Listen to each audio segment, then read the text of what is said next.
जी अस्सलाम वालेकुम ख्वातीन और हज़रात, कैसे हैं यार? ठीक ठाक है, फिट फाट है। We are finally back with another vlog और आज की इस वीडियो के अंदर we will be discussing about the most important and the most premium repeated MCQs of Air University entry test. इंशाल्लाह इस वीडियो को अगर आप अच्छे तरीके से देख लेते हैं और आप एक एक एमसीक्यू को समझ लेते हैं, सुन लेते हैं, देख लेते हैं और दिमाग में कॉन्सेप्ट बिठा लेते हैं तो आप आराम से एयर के टेस्ट में बहुत अच्छा सिक्योर कर सकते हैं। तो बिस्मिल्लाहिर्रहमानिर्रहीम, सबसे पहले एमसीक्यू की तरफ हम देखते हैं और देखते हैं पहले एमसीक्यू में वो क्या कह रहा है जनाब।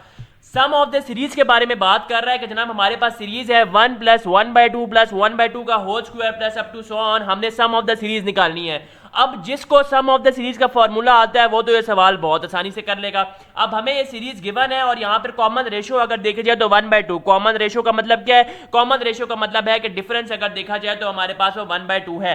अब जो सम ऑफ द ज्योमेट्रिक सीरीज होता है, बेसिकली जो उसका फॉर्मूला होता है वो हमारे पास होता है S = A divided by 1 - R। A divided by 1 - R, ठीक है। अब यहाँ पर A क्या है और R क्या है? A हमारे पास होता है फर्स्ट टर्म और R हमारे पास होता है कॉमन डिफरेंस। यहाँ पर आप कॉमन डिफरेंस कैसे निकालते हैं? कोई भी सीरीज आपके पास गिवन है तो कॉमन डिफरेंस कैसे निकालते हैं? सेकंड माइनस फर्स्ट कर लें या थर्ड माइनस सेकंड कर लें तो आपके पास कॉमन रेशो या कॉमन डिफरेंस निकल आता है और A is the first term. यहाँ पर हमारे पास फर्स्ट टर्म 1 है। तो यहाँ पर सिंपल जो सम का फॉर्मूला आना चाहिए कि सम इज इक्वल टू, मैं अगेन रिपीट कर रहा हूँ, S = A divided by 1 - R, ठीक है जी। A हमारे पास क्या है? 1 है और R हमारे पास क्या है? 1/2। तो यहाँ पर हमारे पास S की वैल्यू आ जाएगी and the sum of the series is equal to 2, ठीक है। Select the word that is dissimilar. अब यहाँ पर बहुत से लोग गलती ये करते हैं, समझते हैं सिमिलर लिखा हुआ है, तो जनाब इस क्वेश्चन आपने बड़ी गौर से पढ़ना है। Select the word that is dissimilar in the meaning to the word provided ample. अच्छा जी, एम्पल वर्ड हमें प्रोवाइड किया गया है और उसने ये कहा है कि जनाब आपने ये वर्ड बताना है जो कि इससे डिसिमिलर हो, इससे मिलता जुलता ना हो। अब एम्पल का मतलब क्या होता है? एम्पल आपने सुना होगा कि there is ample space. Ample का मतलब होता है इनफ, प्लेंटी, बहुत ज्यादा। सेलेक्ट द अप्रोप्रिएट मीनिंग, यानी कि आपने वो मीनिंग सेलेक्ट करना है जो कि इससे सिमिलर ना हो, जो कि इससे मुख्तलिफ हो, सिमिलर ना हो।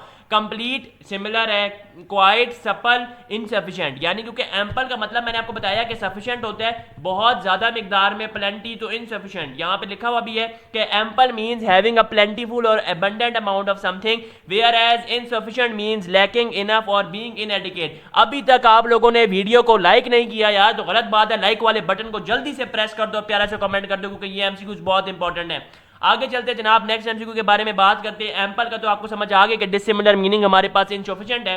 Select the word that is dissimilar in the meaning to the word provided. Odium. अब ओडियम का मतलब क्या होता है और डिसिमिलर वर्ड अगेन हमने इसमें बताना है, यानी कि इसके मिलता जुलता नहीं होना चाहिए। ओडियम का मतलब होता है डिसलाइक या हेटेड या डिस्कस्ड। यहां पर लिखा हुआ भी है odium refers to strong dislike, hated और disturb, whereas fragrance refers to pleasant and sweet smell, ठीक है। तो फ्रेग्रेंस इसका डिसिमिलर मीनिंग है। ओडियम क्योंकि डिसलाइक और हेटेड और डिस्कस्ड कहते हैं, इसलिए जो फ्रेग्रेंस है वो हमारे पास जो है वो इसका डिसिमिलर वर्ड है, दोनों एक दूसरे के ऑपोजिट हैं। यहां पर एक हमारे पास पैसेज गिवन है, बहुत इंपॉर्टेंट है, 3 से 4 दफा रिपीट हो चुके हैं अभी तक जितने भी एयर के टेस्ट हुए। Raza has an unusual taste in vegetables. Raza का जो टेस्ट है वो वेजिटेबल में बड़ा ही कोई अजीब सा है, अनयूजुअल है। For some reason Raza will eat any vegetable that are not green. वो ये कह रहा है कि भाई कुछ वजूहात की बिना पर रजा जो है वो हर वेजिटेबल खा लेगा जो कि ग्रीन नहीं है। For example he will eat carrot, squash and parsnips, but he will not eat chard और kale. Using the information on the passage as a guide, reader can be certain that which of the following statement is true। अब इस statement को सबसे पहले समझना है, उसके बाद नीचे देखना है। अब आप पहले ही नीचे देख लेंगे और स्टेटमेंट को नहीं समझेंगे तो ये वीडियो आप लोगों के लिए पैसेज बड़ा मुश्किल हो जाएगा आप लोगों के लिए सॉल्व करना। तो इस पैसेज को हमने समझ लिया है। इसमें वो ये कह रहा है कि जनाब रजा का जो टेस्ट है वो बड़ा ही खराब है और इसकी वजह से रजा जो है कोई वेजिटेबल नहीं खाता जो कि ग्रीन, वो वेजिटेबल नहीं खाता जो कि ग्रीन हो, और कोई वेजिटेबल खा लेता है जो कि ग्रीन ना हो। अब यहाँ पर select the appropriate option. Squash is green, radishes are not green, chard is green और parsnips are green. Precise and short answer आपने इसका देना है। So parsnips are green, sorry chard is green होगा क्योंकि यहाँ पर लिखा हुआ है कि he will not eat chard और केल। बहुत आसान एमसीक्यू, बहुत simple MCQ. So he will not eat, क्या होगा जनाब? He will not eat chard, और chard is green is the correct and the short answer of this MCQ. Choose the word opposite in the meaning. Assure का मतलब होता है भाई मैं आपको इस चीज की अश्योरिटी दे रहा हूं, तसल्ली दे रहा हूं, ठीक है जी, और आपको इस चीज की इत्मीनान दे रहा हूं, ठीक है। तो इसका अप्रोप्रिएट ऑपोजिट क्या होगा हमारे पास? अनएश्योर, अनएश्योर का मतलब देखें यहाँ पे लिखा हुआ भी है कि assure means to make someone confident, किसी को एतमाद में लेना, whereas unassure means lacking confidence और अनसर्टेनिटी, यानी कि आप अनसर्टेनिटी या कॉन्फिडेंस को लैक कर रहे हैं, ठीक है जी। अलार्म का मतलब क्या होता है, अलार्म का भी मतलब आपको पता है, टू फील समवन फ्राइटेंड। रेजियर का मतलब होता है कि भाई किसी को आप कॉन्फिडेंस दे रहे हैं या किसी को काम कर रहे हैं। क्वाइट का मतलब होता है खामोश रहना। सो एंटोनिम इसका हमने बताना था, एश्योर का एंटोनिम हमारे पास क्या होता है, अनएश्योर होता है। इंडस्ट्रियस, ये बड़ा सवाल रिपीट हुआ जनाब कि choose the correct antonym of industrious. अब इंडस्ट्रियस का एंटोनिम हमने बताना है, और इंडस्ट्रियस का मतलब क्या होता है, इंडस्ट्रियस का मतलब होता है वर्किंग वेरी हार्ड। यहां पे नीचे लिखा हुआ भी है कि industrious means working hard and diligently, whereas indolent means lazy और अवॉइडिंग वर्क, जिसका मतलब ये है कि लेजी जो है वो इसका ऑपोजिट है, और डिसिमिलर मीनिंग जो है वो हमारे पास इसका लेजी है। लेकिन यहां पर हमें तो कहीं भी लेजी नजर नहीं आ रहा, लेकिन इंडोलेंट तो नजर आ रहा है ना, तो इंडोलेंट का मतलब ही हमारे पास लेजी और अवॉइडिंग वर्क होता है। सो उसके बाद इसका जो हमारे पास एंटोनिम है वो हमारे पास क्या है, indolent, which means lazy। Opera refers to the dramatic, बहुत इंपॉर्टेंट पैसेज है, आने वाले पेपर में लाजमी तौर पर ये पैसेज आएगा। Opera refers to a dramatic art form originating in Europe in which the emotional content is conveyed to the audience as much through music। वो कह रहा है कि भाई ओपरा जो है वो रेफर करता है ड्रामेटिक आर्ट को, ठीक है, और ये ओरिजिनेट मतलब कि जो शुरुआत इसकी हुई वो यूरोप से हुई, जहां पर इमोशनल कंटेंट कन्वे किया जाता है ऑडियंस को, ठीक है, किस तरीके से, म्यूजिक से, वोकल से, इंस्ट्रूमेंट से और लिरिक्स से, ठीक है। By contrast in musical theatre and actors dramatic performance is primary and the musical plays a lesser role. बहुत इंपॉर्टेंट है भाई, वो ये कह रहा है कि म्यूजिक जो है वो लेसर रोल प्ले करता है, और जो ड्रामेटिक परफॉर्मेंस होती है वो प्राइमरी यानी कि सबसे पहला रोल प्ले करती है। The drama in opera is presented using the primary elements of theatre such as scenery. अब ड्रामा किस तरीके से प्रेजेंट किया जाता है, कॉस्ट्यूम्स के थ्रू, एक्टिंग के थ्रू, सीनरी के through. However the words of the opera और libretto are sung rather than spoken. वो ये कह रहा है जो वर्ड्स होते हैं वो गाए जाते हैं इसके बजाय कि वो बोले जाएं, ठीक है, बजाय इसके कि वो बोले जाएं। The singers are accompanied by the musical ensemble ranging from a small instrument is ensemble to a full symphonic orchestra. तो देखिए यहाँ पर एक मिनट ऊपर चलते हैं। ऑर्केस्ट्रा यहाँ पर आप देखें कहाँ गया, एक मिनट जरा, हाँ ये रहा। यहाँ पर एक पैसेज हमें दिया हुआ है और अब हम क्वेश्चन पढ़ते हैं। अब यहाँ पर इस पैसेज में वो क्या कह रहा है भाई कि ओपरा है हमारे पास, और ओपरा कहाँ से ओरिजिनेट हुआ, ओपरा किस चीज़ को रेफर कर रहा है, और हमने ये पढ़ा कि ओपरा किस तरीके से जो है वो वर्ड्स ऑफ ओपरा गाए जाते हैं या पढ़े जाते हैं या बोले जाते हैं, और किस तरीके से सिंगर्स को अकम्पनी किया जाता है। Select the appropriate option. Has developed under the influence of musical theatre, ये तो कुछ समझ भी नहीं आ रहा। Is a drama sung with the companies of an orchestra. अच्छा जी, is not a high budget production, is often perform in Europe. देखिए मुझे तो लग रहा है कि ऑप्शन बी जो है वो करेक्ट ऑप्शन है। देख लेते हैं आप, is a drama with the companies of, देखें यहाँ पर ऊपर करेक्ट ऑप्शन लिखा हुआ भी है, देखें, क्योंकि अकम्पनीड बाय अ म्यूजिकल, देखना है आपने सिंपल कि जो लाइन मैच कर रही है ना पैराग्राफ के साथ, बस उसको टिक कर देना, उस पर सेलेक्ट कर देना, सिंपल इज दैट, ठीक है। Humaira was not happy with her friend Samina, Humaira जो है वो समीना के साथ हैप्पी नहीं थी भाई, नाराज थी, कुछ दुश्मनी चल रही है। I have been waiting here for an hour, ठीक है जी। She growled into her cell phone, you would better make yourself reach over here, she continued, और we will leave without you, what is the meaning of growl. अच्छा जी, इस तरीके के सवाल आ जाते हैं। अब इस पैराग्राफ में ये नहीं कहा गया कि इस पैराग्राफ में क्या कोई लाइन आपने देख के बतानी है या कुछ इस तरह का हिसाब किताब है, इसने सिर्फ इसमें ये कि ग्रोल का मतलब बताएं। अब किसी को पता ही नहीं है ग्रोल का मतलब। अब देखें, अगर आपको नहीं भी पता ना ग्रोल का मतलब, तो आप पैसेज को समझे कि ग्रोल यूज किस तरह से हो रहा है। She growl into her cell phone. अब ग्रोल का मतलब देखते हैं, हरी और हैसन, स्ट्रोल और वॉक स्लोली, ये तो नहीं हो सकता। Float above the tree, talk in an unfriendly manner. अब देखें ऑप्शन डी या ऑप्शन ए में से कोई करेक्ट लग रहा है, तो talk in an unfriendly manner. देखें मुझे भी अब इसका आंसर नहीं पता था, लेकिन देख के हमने बताया, क्योंकि वो देखें ना वो गुस्से में है, और वो ये कह रही है कि भाई गुस्से में वो कह रही है कि या तो तुम बेहतर है खुद ही चली जाओ, या फिर हम तुम्हें छोड़ के जा रहे हैं। तो इसलिए ग्रोल का मतलब ये कि talk in an unfriendly manner में कोई बात कर रहा है। बड़ा इंपॉर्टेंट एमसीक्यू, टॉपिक सेंटेंस और सपोर्टिंग सेंटेंस क्या होते हैं, चीज पता होनी चाहिए। मेरे ख्याल से ये वही एमसीक्यू है। टॉपिक सेंटेंस, हाँ जी वही एमसीक्यू है। Topic sentence and supporting sentence is provided below. Topic sentence भी गिवन है और सपोर्टिंग सेंटेंस भी गिवन है। Choose the best detail for the supporting sentence of the paragraph. Topic sentence हमें गिवन है, the dog is a pet animal. Supporting sentence given है, क्योंकि supporting sentence support कर रहा होता है टॉपिक सेंटेंस को।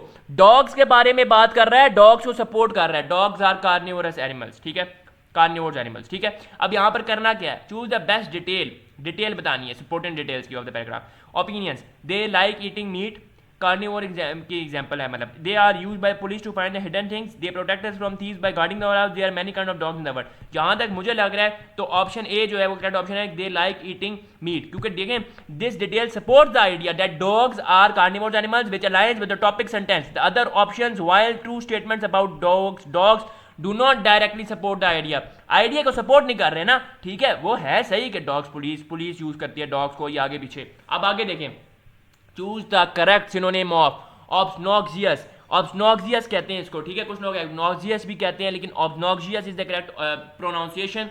अब यहां पर ऑप्शंस देखें, number A option dreamy, visible, angry या ऑब्जेक्शनेबल। अब देखें ये तो वोकैबुलरी से रिलेटेड सवाल है, अगर आपको इस वोकैबुलरी नहीं आती होगी तो फिर तो आपको तुक्का लगाना पड़ेगा, लेकिन ऑब्जेक्शनेबल जो है वो करेक्ट सिनोनिम है। सिनोनिम किसको कहते हैं, जल्दी से कमेंट में बताएं। सिनोनिम कहते हैं वर्ड सिमिलर को, अल्फाज मुतरादिफ, यानी कि वो लफ्ज जो कि सेम मीनिंग रखते हैं। ऑब्जेक्शनेबल का मतलब क्या है, ऑब्जेक्शनेबल का मतलब ये है कि भाई अनप्लेजेंट, डिसएग्रीएबल, आपने ऑब्जेक्शन खड़ा कर दिया इस चीज पे कि भाई मुझे तो इस चीज पे एतराज है, मुझे इस चीज पे ऑब्जेक्शन है, तो disagreeable is the correct option. Other options के बारे में देख लेते हैं, क्योंकि भाई कुछ भी कह सकते हैं, पेपर में कुछ भी आ सकता है। ड्रीमी का मतलब है कि भाई आपने फेसिफुल क्वालिटी की कोई चीज ली है, ठीक है। विजिबल मींस देखना। एंग्री मींस कि भाई आप तो बहुत गुस्से में हैं और बहुत एंग्री हैं। डिसप्लेयर है, ठीक है जी, वेरी फीलिंग ऑफ डिसप्लेयर। बड़ा इंपॉर्टेंट एमसीक्यू आया जनाब मैथ से related. If the radius of the sphere is r, radius sphere का आर है, अच्छा स्फीयर का एरिया पता होना चाहिए, तो ये सवाल नहीं होगा उससे पहले अगर रेडियस का एरिया ही नहीं पता और स्फीयर का एरिया ही नहीं पता। खैर, if the radius of the sphere is r then the ratio of its surface area to volume is. 99% लोग ये सवाल गलत करके आते हैं, लिखवा ले मेरे से, लेकिन इस सवाल को किस तरीके से करना है जरा मैं आप लोगों को बता देता हूं। देखिए रेडियस गिवन है हमें सरफेस का आर, स्फीयर का आर, ठीक है, और रेशो बतानी है एरिया टू वॉल्यूम यानी कि A/V। अब एरिया किसको कहते हैं, एरिया क्या होता है स्फीयर का एरिया हमारे पास होता है 4πr²। वॉल्यूम क्या होता है, वॉल्यूम हमारे पास होता है 4/3πr³।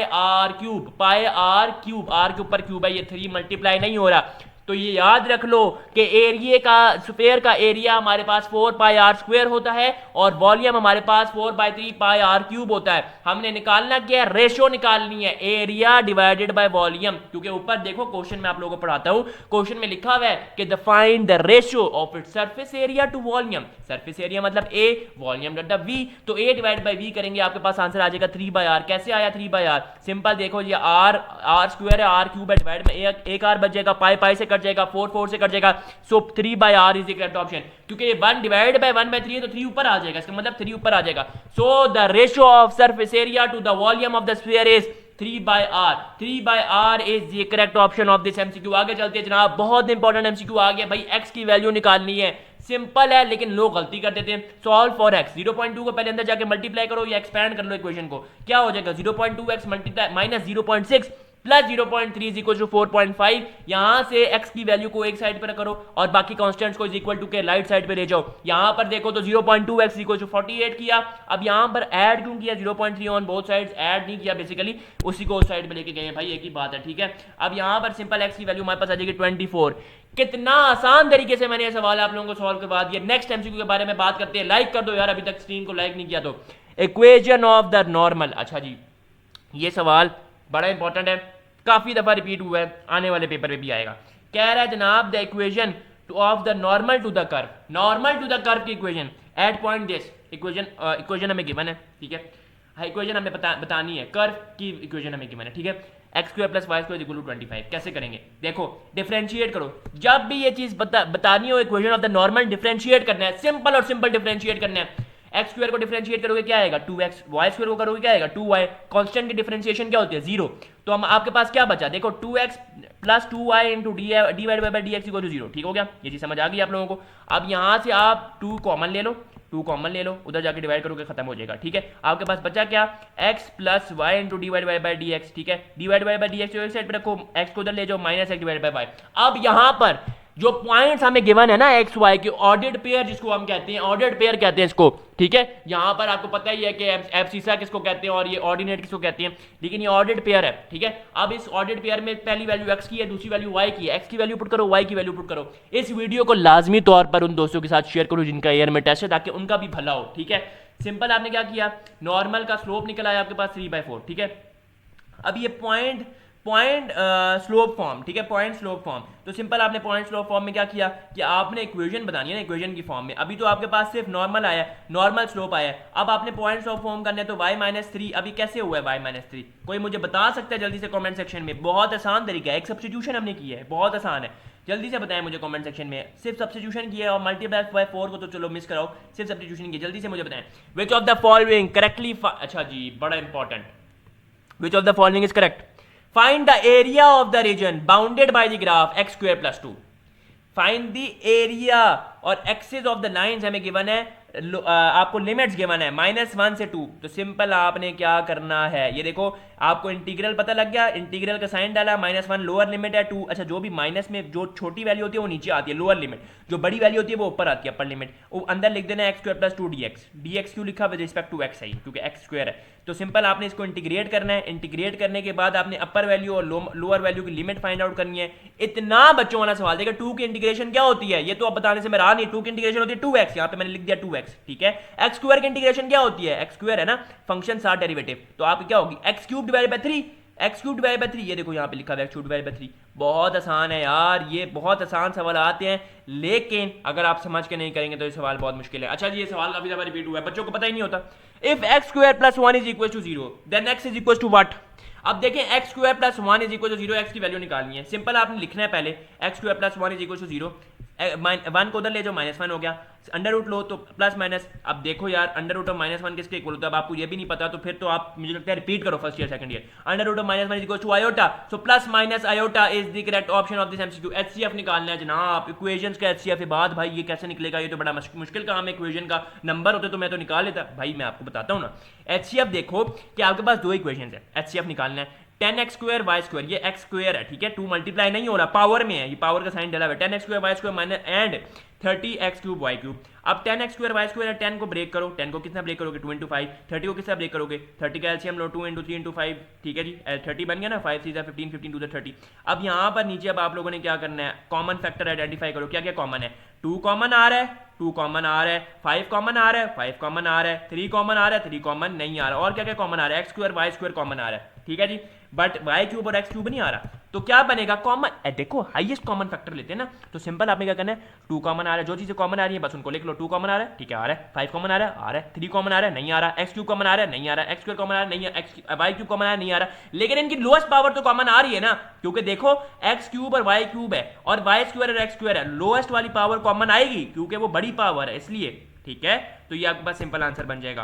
Which of the following is equivalent to, बहुत ही ज्यादा इंपॉर्टेंट सवाल, 1 minus 1 over x plus 1 divided by x, किस तरीके से करेंगे। इसका करेक्ट आंसर तो खैर पता ही है, बी ऑप्शन है, लेकिन किस तरीके से देखें, हमें ये गिवन है 1 minus 1 divided by x plus 1, x plus 1 खाली इस 1 के नीचे है, ठीक है, डिवाइडेड बाई एक्स, ठीक है। अब इसका जरा आप जरा लो ना एलसीएम, एलसीएम ले लो, आराम से हो जाएगा, एलसीएम आ जाएगा। उसके बाद आपने क्या करना है, ये x और ये x डिवाइड में चला जाएगा, नीचे चला जाएगा, तो ये आपके पास बन जाएगा, क्या बन जाएगा ये आपके पास, अच्छा सॉरी ये एक गड़बड़ और इसमें है, एक गड़बड़ और इसमें, ये जरा नोट डाउन कर लेना कि ये 1 क्या ये, अच्छा इसको सॉल्व करके जरा देख लेना क्या ये 1 सेपरेट है या x के साथ है, मुझे लग रहा है x के साथ है, ये जरा चेक कर लेना, I am not confirm about it, ठीक है। सिंपल आपने क्या किया x है और ये जब x नीचे डिनोमिनेटर में जाएगा x स्क्वायर बन जाएगा, ऊपर 2x माइनस 1 है। अब अगेन आप क्या करोगे कि 2x माइनस 1 को नीचे ले जाओ, ऊपर 1 बच गया और एक्स स्क्वायर इसके साथ मल्टीप्लाई हो जाएगा 2x माइनस 1 के साथ। आप इसको अंदर लेके जाके मल्टीप्लाई कर दो और आपका आराम से काम हो जाएगा। सो 1 divide by x plus 1 is the correct option. ये जरा मुझे कमेंट से बताना कि ये 1 सेपरेट था या एक था।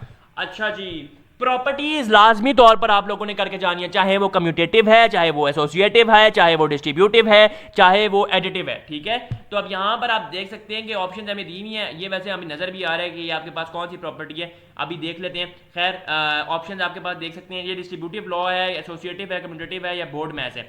डिस्ट्रीब्यूटिव क्या होता है, देखिए मैंने आप लोगों के लिए लिख भी दिया है, a into b plus c equal to a b plus b c, तो हमें डिस्ट्रीब्यूटिव तो लग नहीं रहा। अच्छा ठीक है, आगे चलते हैं। This law allow us to distribute and the other option, अच्छा यही है ऑप्शन करेक्ट ऑप्शन। अच्छा जी कैसे भला भाई, देखो 7 into 3 plus 5 is equal to, अच्छा ठीक है सेपरेट करके लिख रहे हैं ना, नजर देखो a into b plus c is equal to a b plus a c, ठीक है। a यहाँ पर 7 है, b और c क्या है 3 और 5 रिस्पेक्टिवली। मैं गर्मी में वीडियो बना रहा हूँ, अभी तक तुम लोगों ने लाइक नहीं किया, बहुत गलत बात है। अच्छा एसोसिएटिव प्रॉपर्टी क्या होती है, a plus b plus c, bracket change हो जाती है, बस कम्यूटेटिव होती है a plus b equal to b plus a, कॉमसेट से टेस्ट में भी सवाल आया होता है। बोर्ड मैथ छोड़ो, करने की जरूरत नहीं है, ठीक है। आगे चलते हैं जनाब।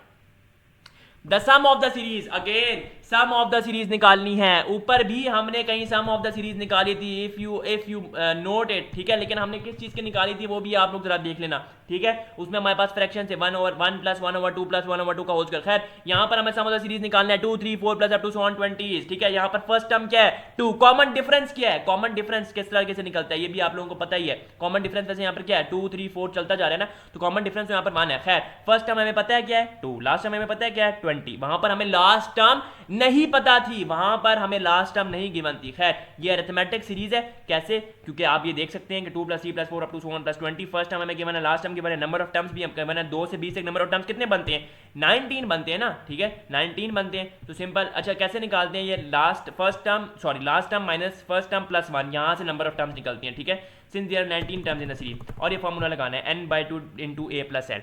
फॉर्मूला याद कर लो जल्दी से, फॉर्मूला अभी के अभी याद कर लो, भूल जाएगा फिर, n/2 × a + l। अगर नहीं याद रहता दोबारा इस वीडियो को देख लेना ताकि याद रहे। n/2 × a + l, a क्या है फर्स्ट टर्म, l क्या है लास्ट टर्म, n क्या है number of terms. Number of term कैसे निकलती है, last term minus first term plus 1। यार गला सूख गया मेरा, आगे चलते हैं जनाब। सॉरी ये मैं कहाँ आ गया, एक मिनट, थोड़ा सा नीचे चलते हैं। हाँ ये वाला सवाल हो चुका है, ये वाला सवाल बोर्ड मैथ्स को रहने देना, इस सवाल में ये हमने सवाल कर लिया है, नीचे चलते हैं। अच्छा जी, solution of the differential equation. Differential equation से रिलेटेड सवाल बड़े गंदे आएंगे। अच्छा डिफरेंशियल इक्वेशन है और हमें इसका सोल्यूशन फाइंड आउट करना है। अब यहाँ पर देखें y dx + x dy = 0 है, ठीक है। अब यहाँ पर आप देखें इसको इस तरीके से लिखा जा सकता है, क्योंकि देखें d तो dx है और dy है, ठीक है, तो हम इसको एक में लिख देते हैं क्योंकि प्लस हो रहे हैं, तो d × xy लिख सकते हैं, और ये तो वैसे ही जाके उधर जाके 0 हो जाएगा। इंटीग्रेट करें ताकि हमारा डिफरेंशिएशन वाला काम खत्म हो। xy = c where c is the constant, so xy is the correct answer, ठीक है। और c जो है वो आर्बिट्री कांस्टेंट है हमारे पास, क्या है c आर्बिट्री कांस्टेंट है हमारे पास। ऊपर वाले एमसीक्यू को जरा देख लेते भाई। हाँ यहाँ पे देखें, अच्छा ये सवाल अभी पिछले ईयर के टेस्ट में आया हुआ था। a 6% स्टॉक यील्ड्स 8%, ठीक है, 6% स्टॉक जो है उसने यील्ड किया जो है वो क्या कहते हैं 8%। The man of the stock नहीं होगा ये, एक मिनट, मार्केट वैल्यू होगा बेसिकली, देख लेते हैं नीचे कहीं अगर लिखा हुआ है हाँ मार्केट वैल्यू ही है, ठीक है। The market value of the stock is the 6% stock yields 8%, ठीक है। अब यहाँ पे ब्रेक करते हैं। द फेस वैल्यू क्या है हमारे पास, फेस वैल्यू इज अज्यूम ₹100, ठीक है, क्योंकि ये स्पेसिफाई नहीं हुई। एनुअल डिविडेंड क्या है 6% ऑफ द फेस वैल्यू, क्योंकि हमें पता है 6% है। यील्ड हमें पता है, ठीक है, यील्ड का मतलब भी आपको पता है, और सिंपल मार्केट वैल्यू का फॉर्मूला लगाना है। ये मैंने आप लोगों को पिछली किसी वीडियो में सवाल करवाया हुआ था। Find the fifth term of this sequence. आपको ये कहा जाए ना कि इतनी टर्म निकालनी है, तो आपने फॉर्मूला बस ये याद रखना an वाला, ठीक है, an वाला फॉर्मूला, ठीक है। अब यहाँ पे फिफ्थ टर्म है तो a5 होगी, a5। यहाँ पर फॉर्मूला भी देख लो। अच्छा सीक्वेंस क्या है भाई हमारे पास 4n - 1 का होल स्क्वायर -2, ठीक है। देखो फिफ्थ टर्म में n की जगह 5 पुट करो। इतना आसान सवाल कि इसमें तो ब्लंडर मारने की जरूरत ही नहीं है, ठीक है। तो फिफ्थ टर्म आपके पास निकल आएगी, यहाँ पे बस n की जगह 5 पुट करना है, और आपके पास सीक्वेंस की इक्वेशन भी गिवन थी, तो इसलिए आपने कोई और हैंकी पैंकी नहीं करनी है, सिंपल आपने जो है ना वो पुट कर देना। अच्छा इनवर्स किस तरीके से निकालते हैं जनाब, इनवर्स ऑफ अ फंक्शन निकालना है, तो जब भी आपने इनवर्स निकालना है तो आपने सॉल्व करना है x in terms of y और y in terms of x, ठीक है। इनवर्स निकालने के लिए सबसे पहले तो इन दोनों साइड्स को 3 से मल्टीप्लाई कर दो या 3 को उधर ले जाओ, 3y = 2x - 1 बन गया, तो 3y + 1 = 2x। यहाँ से x की वैल्यू निकाल लो, ठीक है, x की वैल्यू निकाल ली, x की वैल्यू आपने निकाल ली, ठीक है। तो x की वैल्यू क्या आ गई 3y + 1 / 2। अब यहाँ से y की वैल्यू भी निकालो। अब y की वैल्यू क्या निकलेगी 3x + 1 / 2। यहाँ से निकाल लो, बेशक यहीं से निकाल लो, यही बनेगी, ठीक है जी, 3x + 1 / 2।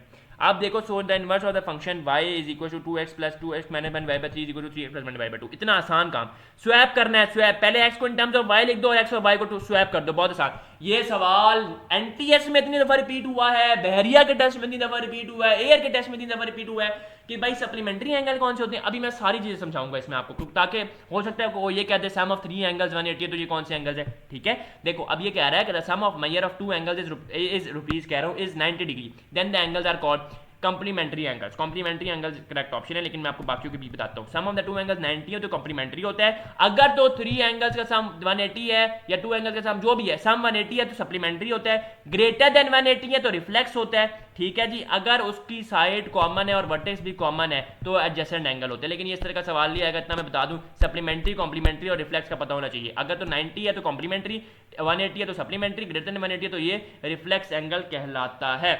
For what positive number is the square root of the number is the same as the number divided। अच्छा जी, बड़ा ही घुमा फिरा के सवाल क्या कह रहा है कह रहा है कौन सा ऐसा पॉजिटिव नंबर है जो कि स्क्वायर रूट होगा एक नंबर का और सेम होगा उस नंबर के जब वो डिवाइड हो 40 से। Let the number be x, let the number, और पॉजिटिव नंबर है तो एक्स से डिनोट कर दिया। अब वो ये कह रहा है कि जनाब for what positive number is the square root, square root ले लिया square root of x, is इसका मतलब इज इक्वल्स टू, कहां लिखा हुआ है, is the square root of x, ठीक है, of a number the same as the number divided by 40। अब square root of the number is same, under root x equal to x by 40, ठीक है, square root the number is same, same का मतलब is equal to हो गया divide by x by 40। क्या निकालना है जनाब, नंबर ही तो निकालना है, एक्स की वैल्यू निकाल लो सिंपल। यहाँ पे देखो एक्स स्क्वायर डिवाइड बाय 40 का स्क्वायर कितना होता है 1600, एक्स स्क्वायर माइनस 1600 एक्स की वैल्यू कॉमन लो, यहाँ से एक्स की आपके पास एक वैल्यू निकलेगी एक्स इक्वल टू 0 और x equal to 1600, so x is equal to 1600 is the correct MCQ. भाई गर्मी बहुत है, आगे चलते हैं। What is the sum of first 5 prime numbers, prime numbers कौन से होते हैं आपके पास जो कि अपने नंबर पे खाली डिवाइड और 1 से जाएं, 2 3 5 7 11, ठीक है जी, इसी तरह के 17, इस तरह के सब। अब इनको क्या करना है, सम ऑफ फर्स्ट 5, सम कर लो, 2 + 3 क्या होगा 5, 3 + 5। अब लोग गलती क्या करते हैं, एक मैं आपको उसकी इसमें ना एक बहुत मजे की चीज़ बता दूं, लोग क्या करते हैं इन सबको आपस में ऐड कर देते हैं। अल्लाह के बंदो, सम ऑफ फर्स्ट 5 प्राइम नंबर्स करना है, सम ऑफ, अगर हम इनको ऐड करें, चलो इनको जरा साथ ऐड कर देते हैं, 11 + 7 + 5 + 3 + 2 है, जल्दी से कैलकुलेटर साथ रखो या फिर इसको ऐड करके मुझे बताओ क्या आ रहा है। 11 + 7 + 5 + 3 + 2 28 आ रहा है ना।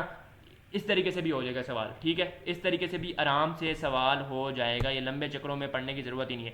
अच्छा, for k square is equal to -1 what is the value of 4 + k square. अच्छा जी, हमें के स्क्वायर की वैल्यू गिवन है, अब हमें 4 + के स्क्वायर की वैल्यू चाहिए। बहुत आसान सवाल है जनाब, बहुत आसान सवाल है। देखो 4 + k square, what is the value of 4 + k square, तो 4 + k square is equal to, formula है ना a + b whole square, open करो a स्क्वायर यानी कि 4 का स्क्वायर 16 + 2ab, 2ab क्या होता है हमारे पास 2 × 4 × k, 8k हो गया, प्लस b स्क्वायर के स्क्वायर। अब के स्क्वायर की अभी पहले वैल्यू पता है -1, के स्क्वायर की वैल्यू पुट करो -1, 15 + 8k, 15 + 8k जो है वो हमारे पास इसका आंसर है। बहुत आसान, बहुत आसान। अच्छा जी, if the parameter of the rectangle house is 144 yards and the width is इतने yards, what is the length of the house. अच्छा जी, हमें लेंथ बतानी है, पैरामीटर हमें गिवन है, रेक्टेंगुलर हाउस का इतने यार्ड्स है और लेंथ हमें गिवन है। पैरामीटर किस तरीके से कैलकुलेट करते हैं, जब आप सारी लेंथ को ऐड कर देते हैं चारों साइड से, ठीक है। पैरामीटर जो है वो 144 है, ठीक है, इसका मतलब है 2x + y, 2x + 2y 144 है, क्योंकि पैरामीटर का फॉर्मूला क्या होता है आपने पढ़ा भी है, मैट्रिक में भी पढ़ा है, एफएससी में भी पढ़ा है, 2x + 2y या 2x + y, 2 × x + y होता है या 2x + 2y होता है, 144 आता है हमारे पास, ठीक है। अब यहाँ पर हमें विड्थ पता है, विड्थ को सब्स्टिट्यूट कर दो, विड्थ को सब्स्टिट्यूट किया तो 30 आ गया, डिवाइड करो, लेंथ की वैल्यू निकालो, लेंथ आ जाएगी। ये सवाल बज़ाहिर इतना मुश्किल लग रहा था पढ़ने में कि यार इसमें क्या कह रहा है कि पैरामीटर हमें बताना है, पैरामीटर हमें पता है, विड्थ हमें पता है, लेंथ बतानी, इतना सा मुश्किल सवाल। तो सिंपल यार, बहुत आसान सवाल कर दिया मैंने आप लोगों के लिए, 2x + y करो, y की वैल्यू नहीं पता ना, y बेसिकली विड्थ को कहते हैं, ठीक है, तो सिंपल आपने सॉल्व कर लिया। अब देखो जी, if 40,404 + x is equals to 44,444, then 40,404 - 10x। अच्छा जी, देखो जो इफ वाली वैल्यू गिवन है उसको लिख लो, अब इसमें से माइनस कर दो उस वैल्यू को, क्योंकि हमने 404 बनाना है, 4040, ठीक है। तो सिंपल आपने क्या किया कि सब्ट्रैक्ट किया, 40404 से दोनों साइडों पे, ठीक है, 40404 से दोनों साइड पे सब्ट्रैक्ट क्यों किया, क्योंकि हमें 404 चाहिए, सही है। सिंपल आपने सब्ट्रैक्ट किया और सब्स्टिट्यूट कर दिया x की वैल्यू को, and you got the answer. बहुत आसान तरीके से सॉल्व हुआ है, नहीं समझ आया तो मुझे कमेंट में बता देना, ठीक है, मैं बता दूंगा, या इंस्टा पे मैसेज कर देना, व्हाट्सएप का ब्रॉडकास्ट लिंक डिस्क्रिप्शन में ज्वाइन कर दो, इंपॉर्टेंट चीज़ें एंड टाइम पे शेयर करता हूँ, इससे और ज़्यादा important. What 18 is what % of 90। अच्छा जी, 18 इज व्हाट % ऑफ 90, परसेंटेज निकालनी है। To find the percentage divide 18 by 90 and multiply by 100।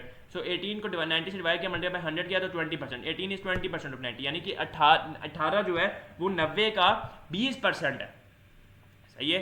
18, अच्छा, द नंबर हु 7%, यार ये तो सवाल मैंने आप लोगों को कराया हुआ है। Let the number be x, ठीक है, number who 7% is 42, number who 7 x multiply by 7% equal to 42 करो, 7% का मतलब क्या है 0.07, क्योंकि 7 डिवाइड बाय 100 हो जाएगा, 0.07 इंटू x की वैल्यू निकालो, 42 divide by 0.07 and you got the answer which is equal to 600।